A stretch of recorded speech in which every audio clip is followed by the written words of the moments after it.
First time writing a book, 9 steps that will help everyone. To another session of Walking with Randy. It's been a while, but I'm back. So today we're talking about writing a book. First time writing a book, 9 steps that will help. One of the first steps is to figure out what kind of writer you are.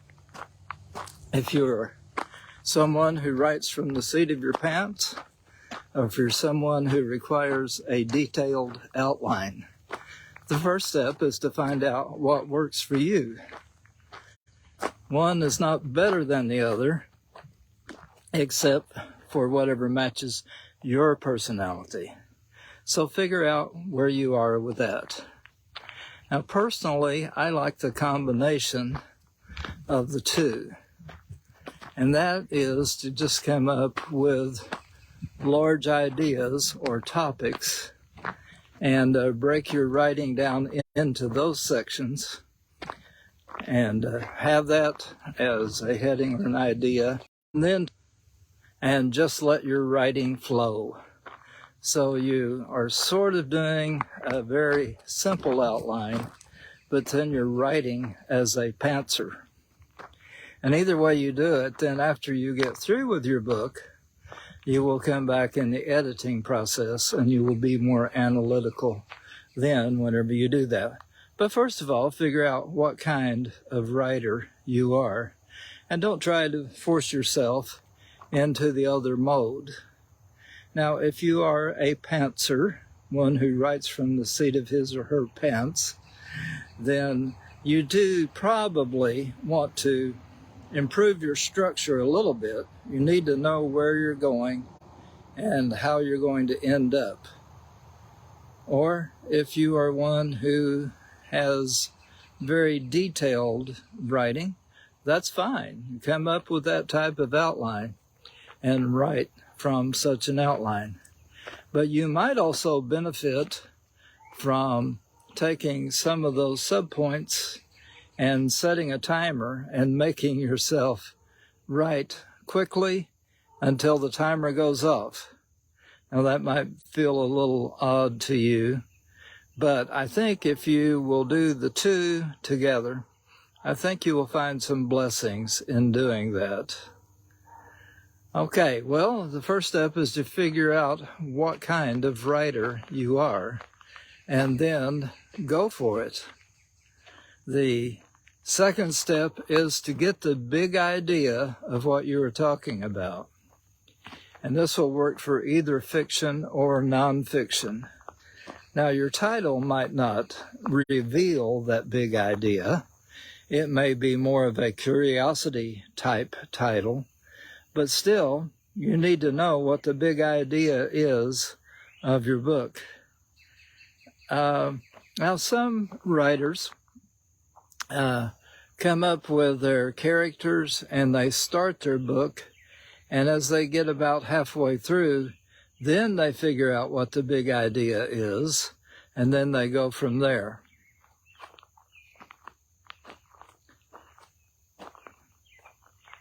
So I see my phone is trying to connect with me, so I'll wait just a second before I continue.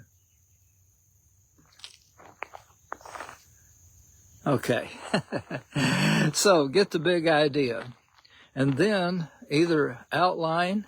If you are a detailed outline person, go for it. If you are a free flow writing person, then come up with some type of writing plan. Especially if you are writing nonfiction, you need to come up with some of the ideas, some of the things that you are going to cover in your writing. But then you come up with an outline or a writing plan. Now, I detail some types of writing plans that go from just an outline idea to turning the main points into a series of questions. And you can even do that with subpoints. And whenever you do that, then all you have to do is answer the question. When you get ready to write. So, let's see here. Rotate your phone. Okay, I dropped the phone, but I'm glad that I have a good, what do you call that, case that it's in, and it has not damaged it a bit. Does anything like that ever happen to you? Okay, well, you come up with a writing plan. Then after that, you need to research. And as you conduct the research, just be excited about what you're doing. I'm sorry, I'm trying to get this back in my holder so you can see that this is indeed a live video. Okay, so you come up with the writing plan and you do your research. And what you need to do is to figure out how much time you're going to spend in researching your particular writing project. However many days, you determine it, but you need to tame your writing. Because if you don't, you will research and research and research until that's all you'll ever do. And so you need to tame your research whenever you go about doing that. Okay, once you have done that, now you have a plan, you know what the big idea is. You set up a routine for writing. Find a special place where you can be quiet, or you might be okay with going to different places and maybe writing in restaurants and things like that. But find out where you're going to write and then set up a routine. I have a desk at home that I especially like to write at. And so the next nice thing is to set up a routine. Now, my routine has been interrupted quite a bit this summer because of some of the things that have been going on in my various enterprises. And one of the things is I accepted the pastorate of a new church. But that has kind of messed with my daily routine of what I was able to do at home. Now I'm back and beginning to reestablish that of being able to work from home. But you need to set up your routine. And I think there are two good ways to do this. Set a daily writing goal of so many words. You might want to say, I will write 500 words a day, or I will write 1,000 words a day. Another way to do this is to say, I will write so many minutes a day. You might write 25 minutes a day, or 50 minutes a day, or 75 minutes a day. In some writing plans, you can break your writing down to where you are doing anywhere from 10 to 15 5-minute writing projects. And that comes out from 50 to 75 minutes a day. That's pretty good, especially if you have another job and you need to do your writing either early in the morning or late at night or at some time outside of your job. So you set up a routine and then you have a daily goal. And I often find it helpful to set a timer for some type of writing. If you find yourself going over the same sentence 3 times before you're finished, it's good to just set a timer and force yourself to write as fast as you can until the timer goes off. Now that one works well for me. But you set up a routine. You either are going to write for a certain number of words per day, or you're going to write for a certain amount of time each day. Now, the next thing is very important. Once you get that routine established, stay with it. Stay with it on the days when you feel inspired and on the days when you don't feel inspired. And just keep going. And as you meet those daily goals, you will get that rough draft finished. So the 7th step is to finish the rough draft. The 8th step is to edit to your 2nd draft or close to your final draft.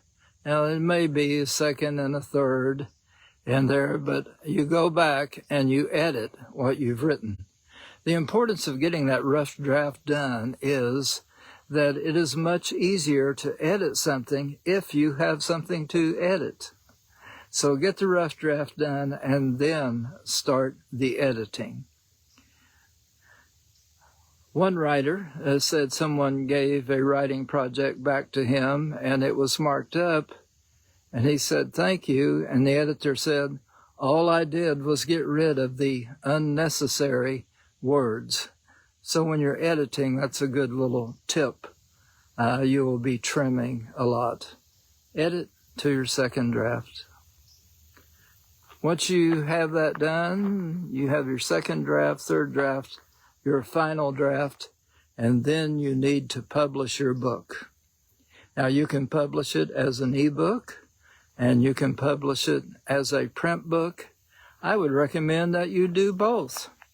Several years ago, the number of sales of ebooks surpassed those of print books for a couple of years, and then I think it's gone back and forth since then. But I would just recommend that you publish both. And I have no stock in any particular company, but if you're wanting to find out how to publish, if you want to self-publish for the first time, Kindle Direct Publishing is a good platform to do that. Now there's another one that would be good. That's Lightning Source, Lulu.com. I don't have as much information on both of those or experience with those, but I know those are good platforms if you're interested in self-publishing. You could also pitch your book to a traditional publisher, and you would need to write a query letter and present some sample chapters to be able to do that. And then there is, in the modern world, a number of hybrid publishers. And you sort of get the best of both worlds of self-publishing and traditional publishing from them. A hybrid publisher will charge you for certain things that they do for you. And so you need to figure out how much you're willing to pay for the services that you get. Now, these are not vanity publishers. These are legitimate publishers who do need to be compensated for the time they're going to put in into helping you to get your project finished. Well, so writing a book for the first time, well, here are 9 steps that I hope will help you. Incidentally, if you're interested in having someone come and speak to you on the topic of writing, I happen to be the author of the book, How to Write a Book in 28 Days or Less Without Stressing Yourself to Death. And I would be glad to come and speak to your group on the topic of writing. You can find out more about that by going to Amazon.com and search for How to Write a Book or How to Write a Book in 28, and I think it will come up. And if it doesn't come up that quick, then go on to How to Write a Book in 28 Days or Less Without Stressing Yourself to Death. Well, I hope you have a great day, and if you need me for anything, let me know, and I'll talk to you another time for Walking with Randy. But remember, you can't write a book.